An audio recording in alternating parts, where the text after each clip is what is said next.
Welcome to Penrose Learning, where we make understanding easy. In this video, I will show how to make tableside Caesar salad. Gather romaine, parmesan, anchovies, garlic, lemon, egg yolk, olive oil, salt, pepper, and crusty bread for croutons. Prep the dressing and toast the bread before guests arrive. Keep tools handy: whisk, bowl, tongs, and a warmed serving bowl. I'll guide you through timing, emulsifying the dressing, seasoning properly, and the playful tableside toss that delights guests.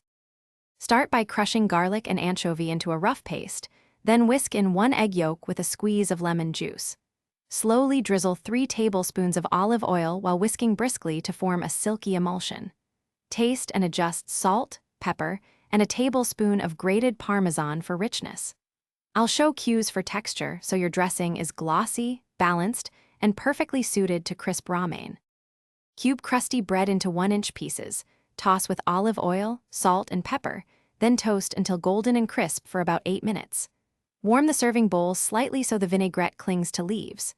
Tear romaine into large pieces, reserve some whole outer leaves for flair, and have tongs and a grater ready. I'll walk you through combining hot croutons with chilled greens for contrast and finishing with shavings of parmesan. Thanks for watching. If this was helpful, leave a like and consider subscribing. See you next time.